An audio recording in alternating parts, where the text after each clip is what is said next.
And now, from beyond our dimension, this is the JeffMara podcast.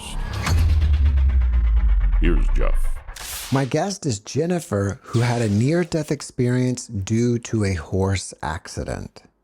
Jennifer, thanks for joining me and welcome. Well, thank you for having me. This is something new to me, but I'm happy to share my experience.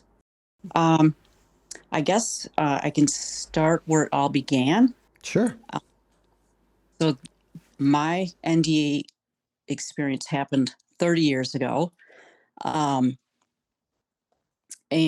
I was 23, and I was working at the horse track as an outrider. And so our job as an outrider was to catch horses that lost their rider. So we would be on horseback stationed on the other side of the track, and we would watch the horses come out. This was during the middle of the week when they are what they call gait training and, like practice, like runners do practice. So horses are being trained to the gates and practicing running. So a lot of these horses had never been in the gates and never run down the track. So it's just practice. So a horse came out and the rider came off. So I had positioned myself on the outside rail to circle around to start heading the horse, which, kind of corralling it towards the inside railing. And as I turned, and unbeknownst to me, the horse, the saddle had slipped back on its haunches, and then it also had blinkers on. So it couldn't see, and it was bucking out of control. I didn't see it when I turned. And mind you, I'm not turning walking. I am like in a full out sprint on my horse because I have to, pace with this horse. So I have to get a head start. So as I turned my horse, the racehorse T-boned, and this is from witnesses, T-boned my horse and sent my horse over the inside rail. And apparently I flew, to many witnesses, they said about 100 feet. And I landed on my head. And of course, I have a helmet on, but where I hit my head was in the back where a helmet doesn't cover. And I remember I thought I was on the track, but I found out that wasn't true. I was on the inside of the track. And I remember kind of sitting up because I've had horses. I was very knowledgeable about horses. I'm one to get right up. Like if a horse bucks me, whatever, I'm like right up, get back right on that horse. But I remember sitting up and thinking, someone will get him. And I'm referring to my horse. And but my head really hurt. And that's kind of what kept me down. I'm like, God, I just want to lay here for a minute. I'll be okay. And I felt a little bit tired, but it was just my head at that time hurt. And I thought, I just need to, I thought I had my bell rung. So I'm like, I just need to sit here, lay here for a minute. And part of this I don't remember, but people came running up to check on me. And they called the ambulance. And so when the EMTs were asking me questions, I guess I didn't know my age. So they immediately, thought we're thinking concussion. And I I don't really remember a lot of this, but I do remember being in the ambulance because the EMT, they were persistent that I don't close your eyes. And I kept thinking, why? I was kind of mad. I was crabby. Like, when you're been woken up from a sleep, I was kind of mad. I'm like, I'm just tired. I just want to, rest my eyes and I'll be okay. But he was like insistent, like, you don't close your eyes. So arrive at the hospital.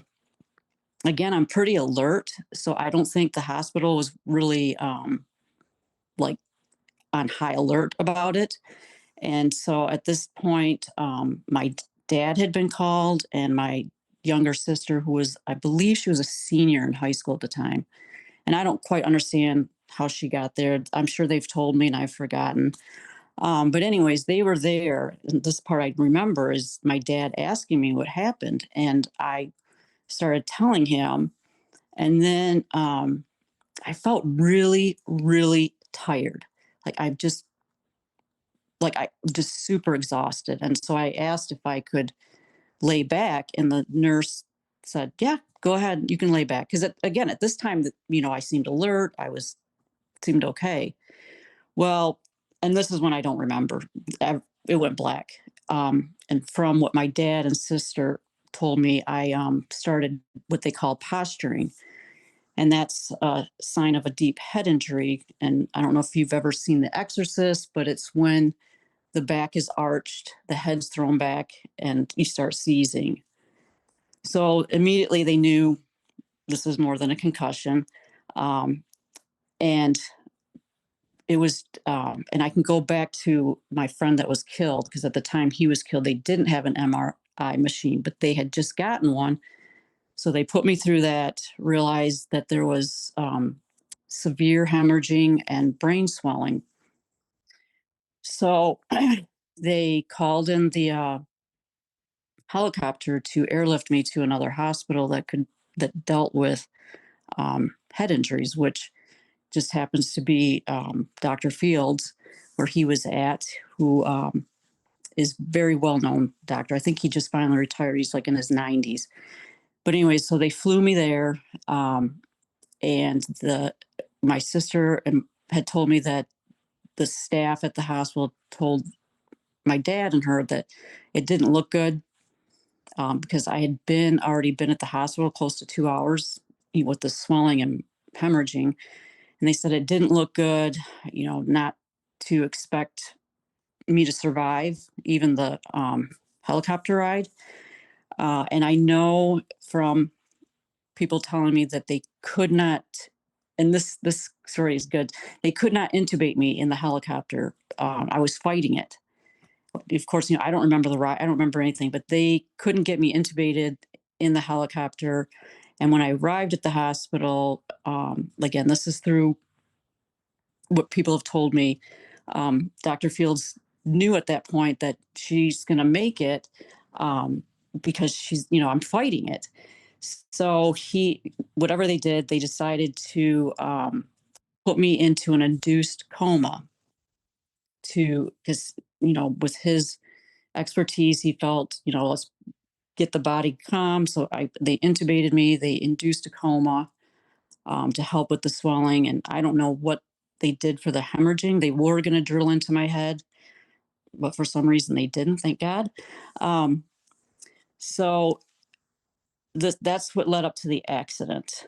And of course, from the time I started seizing in the hospital, I don't remember anything else other than what happened in, this is where I refer to it as my NDE. And again, this happened 30 years ago. So when I came out of all this, there was no literature, there was no talk about this. So I had no one to talk to about this. So people believed, oh, it's just a dream. But I don't think you can dream in comas, let alone remember them, especially 30 years later. I still vividly remember it. And like I've said, if I was a good artist, I could draw exactly what I saw. So, and I don't know when this happened. Like, there's no sense of time that if I can explain that. But I was immediately, the best way to describe it, I was in the dark. And I I was aware that I was in the dark, but I'm like thinking, where am I? And I knew I couldn't hear anything at first, but I started to sense like I was in this room and there were these other souls, including like animals. And I think that's what soothed me the most, was knowing, oh, I'm here with some animals. Um, and then I could kind of start hearing, it wasn't like voices. It was, now with the terminology, I would say it was like a vibrational sound. Um, and I was kind of frightened still, because I'm thinking, where am I and what am I doing? And I specifically remember how I was seated and which way. So I was seated flat on my bottom with my legs stretched out in front of me facing east. and I'm sitting, and I felt like I was closest to the wall, but it wasn't a wall. And I suddenly heard, which now I understand it was like telepathic, but like I said, when I came back, I just said it was mind reading because I didn't have the terminology. So I heard someone say, um, it's okay, you're safe. And I thought, oh, okay. And immediately I felt fine. And that's when I looked to my left and I could see Earth. And you would think this would be mind blowing, but I don't know. It was peace. I saw Earth. And at the time, I always described it as an umbilical cord.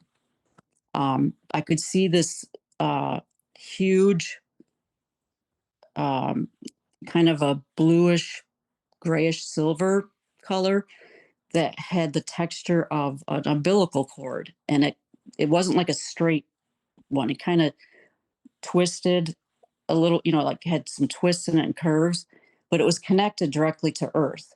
And I always thought that that was like the tunnel, but I don't think that it wasn't a tunnel because it was attached to like this room I was in.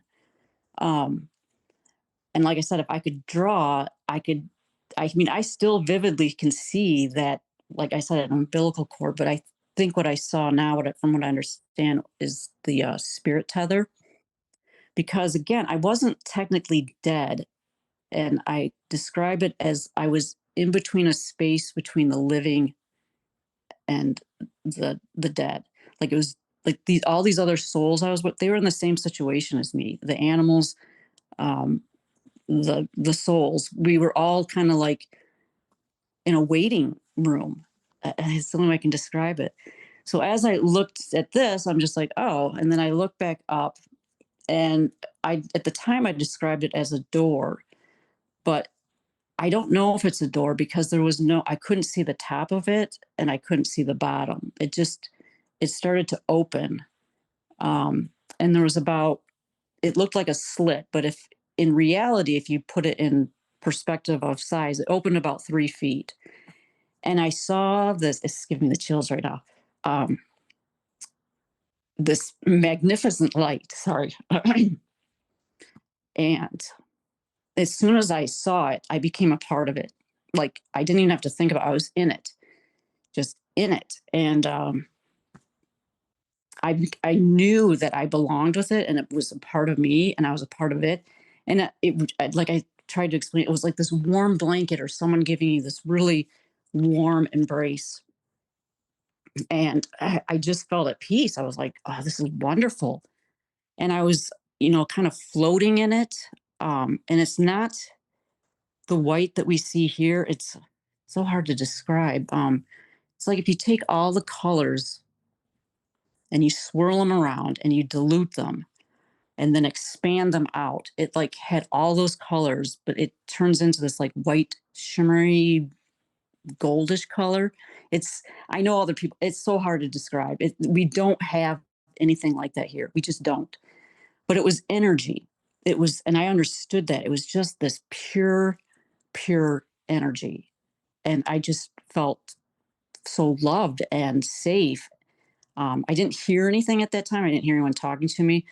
I don't know how long I stayed with that light, but I was immediately shot back to my waiting room. And I'm thinking, wait, why am I here now? Why am I here? I should be I should be with that light. I want to be with that light. And at that moment, and again, I can tell the direction it was coming from the east.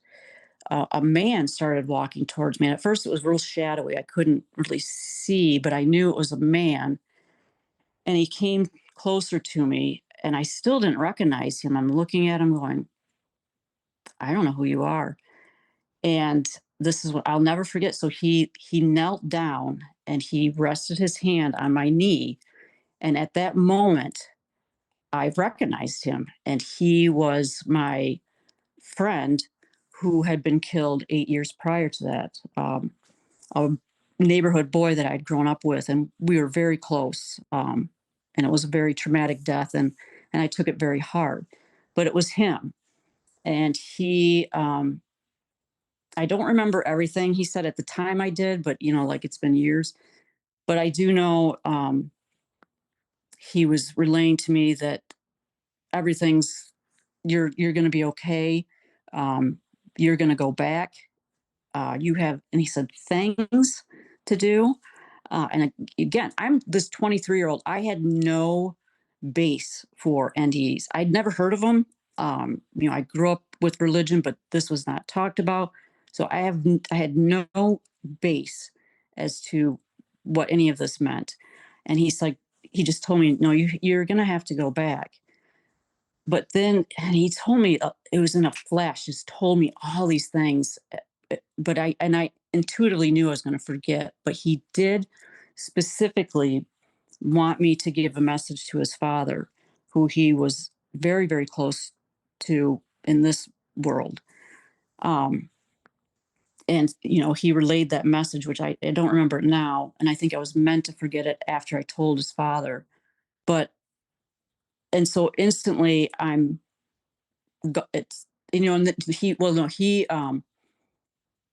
so however, I don't know if he walked me or flew, I don't know, but he started to, I don't want to say evaporate, but kind of disappear.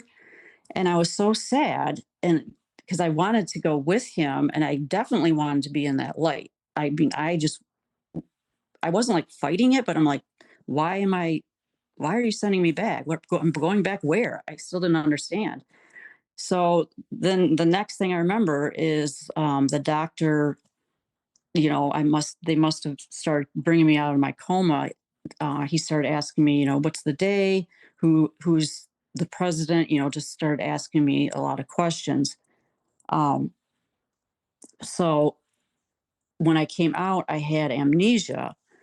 Um, and I couldn't recognize people. So, you could come into the room, you could be there an hour. And if you walked out for 5 minutes and came back in, I had no recollection. I didn't know who you were or that we'd been speaking for an hour. And this went on for quite a while. And that's affected some of my short-term memory too. But like I said, this part, long-term, was not affected from what I understand, what was injured in the brain. So fast forward just to, I get out of the hospital and, I shared this with the nurses before I go back. I shared this with the nurses and I don't remember the response, but I want to say it was kind of, yeah, we hear this all the time, like not a big deal. Like it wasn't, I was so excited. I was so excited to share this. I mean, I wanted to share this. I'm like, I wanted to tell them what I found out because I'll tell you what I realized with that light. I just wanted to share it, and there was no one to share it with because no one, like I said, no one really talked about this stuff, and even no fault of my family and friends, they just believed it was my vivid imagination or a dream or side effects, from the head injury. But I was adamant. I'm like, no, no. So I got out, and it must have been this happened in the spring. So I wanted to talk to my friend's dad desperately. Hang on, I got to get a drink. Um, I wanted to talk to him because his son had given me a message. So he just happened to have a cottage next to our summer cottage. And I went over there one day and I wanted to talk to him. And my families were very close with his family, and I was very close to all of the boys. So we, spent a lot of time together. And so it was not a big deal for me to go over there. So I went over there, but it was a big deal for me to talk about his son's death because we would talk about memories, but never about the actual death. So I went over there and he was there alone. And I asked him if he had time to talk. And I said, I have a message for you. And he, kind of wasn't real happy at first, was almost angry with me that I wanted to talk about his son. because, he had been a devout Catholic, but had turned away from the church after his son was killed. So he wouldn't let me even start, but I said, no, your son really wants you to know this. And he's like, fine, kind of just said, all right. So, but he didn't believe, what I tried telling him until I told him something his son told me, that his son had told me that only him and his dad knew this. No one else knew it. I didn't. There was no way I would have known this information. Like I said, I don't remember it now. I think once I told him, it was gone.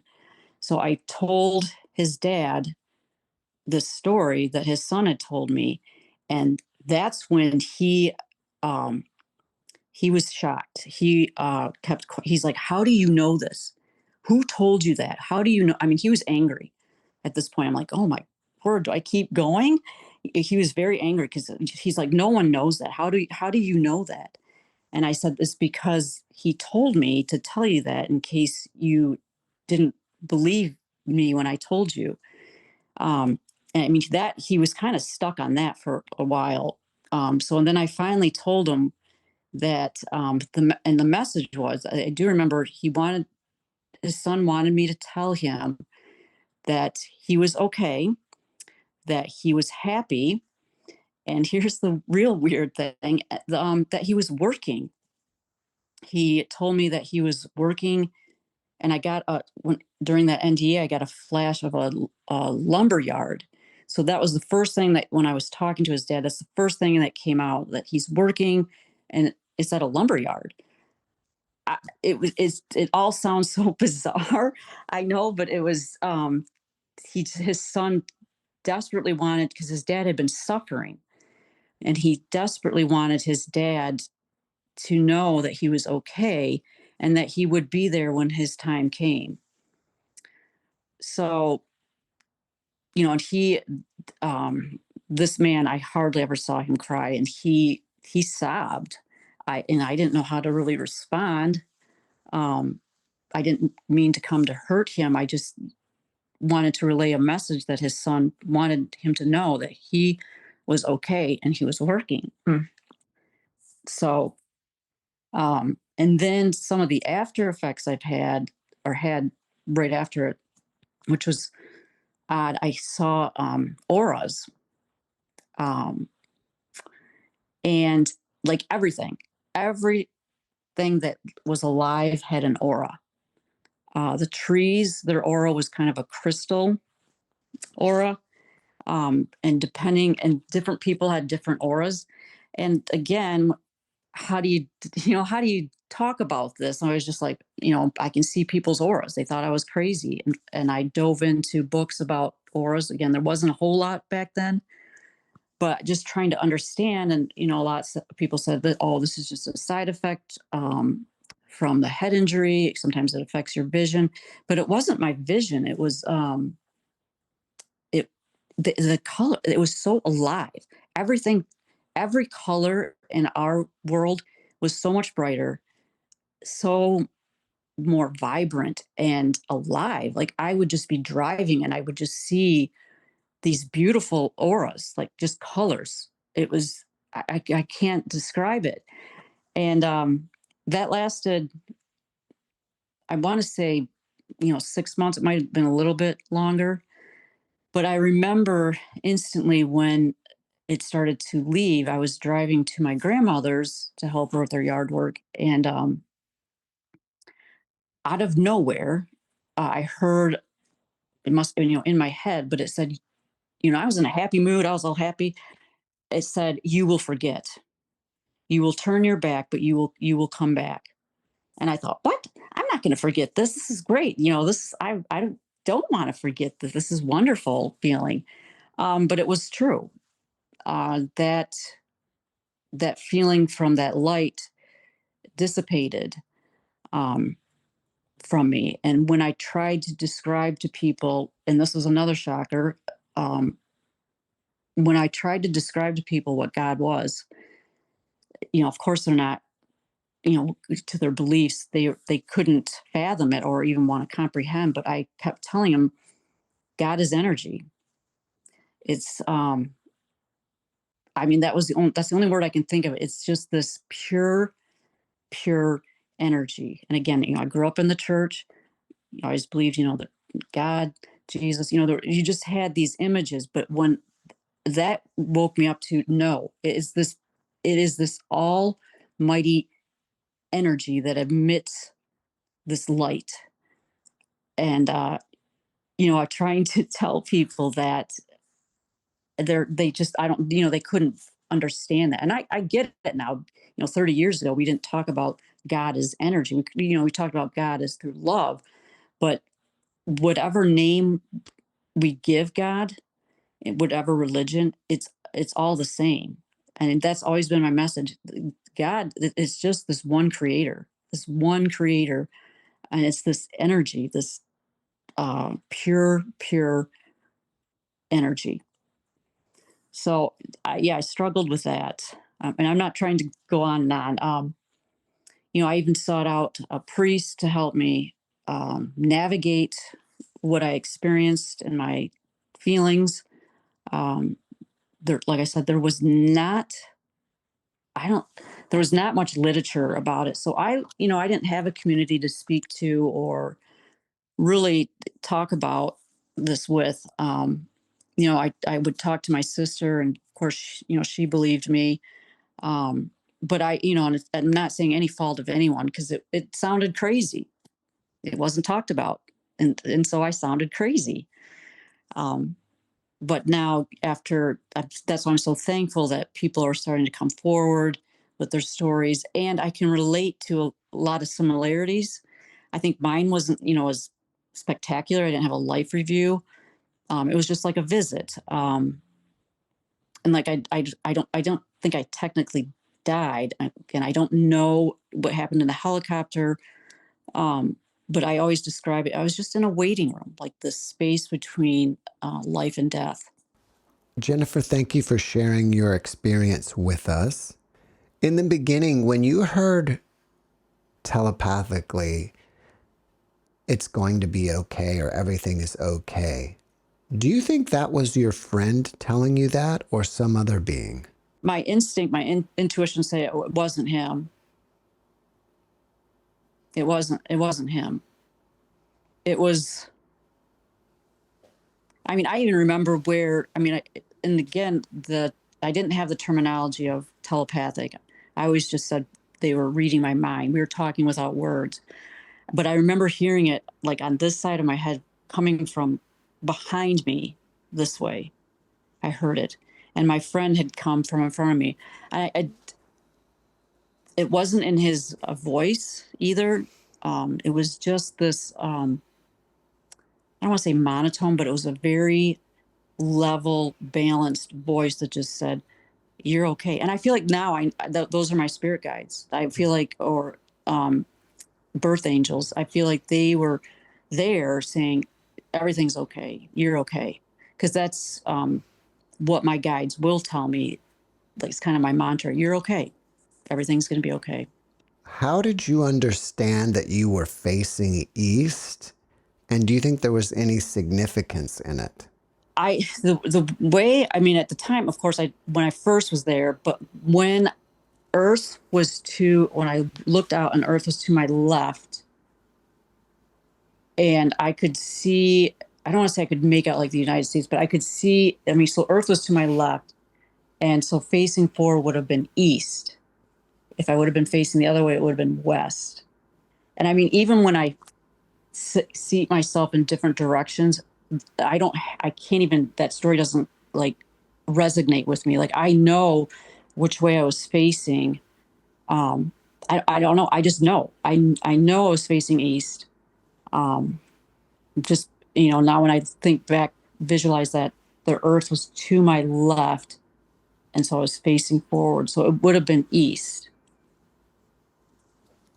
And I don't know the significance of that. I don't know. So would that mean that the earth was facing the north if it's to your left? Yes. Yeah, I wonder if it meant anything. I don't know if it had anything to do with, the sunrises on the east. I don't know. I haven't, ever dived into that aspect of it, but I just know that I was facing east. Your friend told you that you had things to do, and that's, I guess, one of the reasons why you came back. Have you discovered what those things are? If I had to say now, I would say it as a healer, so to speak, because of my profession too, because I'm a special ed teacher. Um, I feel like it's to help heal the soul. I know I've been told I'm someone that's really easy to talk to, very open-minded to things. And, even now, I think to help people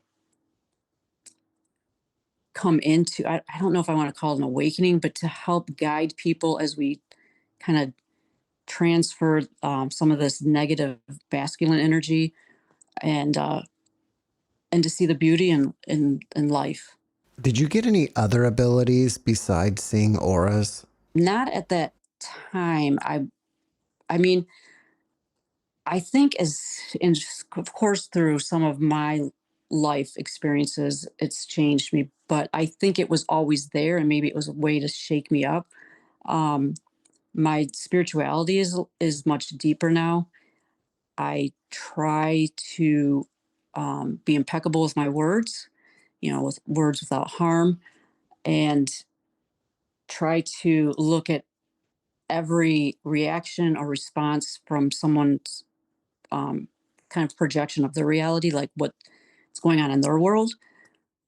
I don't think I knew that when I was younger after this accident, because again, I had short term memory loss, and that was a struggle to deal with. But I went carried on with my life. But this, I do know, like after I got back, that feeling of that love, it was just this zest for life. But that dissipated because life here. And so I think for me, maybe it was constantly trying to get back to that, constantly trying to get back to that. And through, meditation and other practices, I'm feeling like I am getting back to that. Do you still see auras? No, I try. I mean, I do. I'm like, why can't I do that? I mean, oh, and going back to the auras, though, it was interesting. I could, again, this sounds crazy, but I could see like the cells, like in the trees, plant. I could see life. I don't know how to describe. I mean, I could just see life. I wish I had that back. I wish I didn't lose it because it was wonderful. But I don't know if you can go through life. I don't know if people have that and can continue through life because it at times it could be distracting because some people's aura was so overwhelming. I couldn't focus on what they were saying or what I wanted to say. If you saw somebody with an overwhelming aura, what did that mean? It could mean it could mean several things. It meant some was a lot of auras were like a very loving person, like just love just pouring out of them. And then on the other side of the spectrum, it was all that negative, a lot of negative energy. If you had a friend that was grieving over the loss of a loved one, what type of advice would you give? It's hard because I always try to put myself in their place because if I were to lose someone, you're not thinking, oh, they've just passed on to another dimension. But I think to help someone to stay grounded and to stay connected, I would want them to understand that they are still there. They are there. You may not see them physically. You may not be on the same vibrational level. That was another thing too. In that, like I said, it's something about the vibration, but they are there. Um, they're not lost, and they can hear you. You just you'll lose that touch with them and the actual sight of them, but they are there, and they love you. Oh, that was one thing that just reminded me. Um, I was also told that you are love and you are loved. You are love and you are loved. That's kind of always stuck with me. So, and I've had that repeat many times over, different types of meditation that I've had that message constant. So that would be a message to them that, you are love. You are part of that source. They are there. Um, and, just you can talk to them, reach out to them, and they will hear you. And if you quiet your mind, they will talk back to you. In what other ways did you change after your NDE? I think I became more intuitive. I've been told, with what I do, I just seem to understand behavior. Um, and I'm able to help a student or individual kind of navigate their emotions and behavior. So I think that's something, that I've tuned even better to do. I think as a child, I loved animals and I loved playing with animals and training animals. So that was kind of always there. But I think after this, um, it made me more intuitive. It made me more look at people on the other in their shoes. Again, 'cause, as this young 23-year-old, of course, everyone's kind of self-absorbed, but I know I started really having more empathy and could start seeing things from someone else's point of view. When you first woke up, were you disappointed that you were back or angry? I didn't have really any, like I said, because I have no baseline data, like I have no baseline for this. So I just took it, oh, this is what was meant. And I didn't talk about it right away, other than I tried expressing it to the nurses. Um, but I wasn't, at the moment I woke up, I felt all that physical pain. I do know I didn't like that because I remember the doctor and he's asking me all these questions.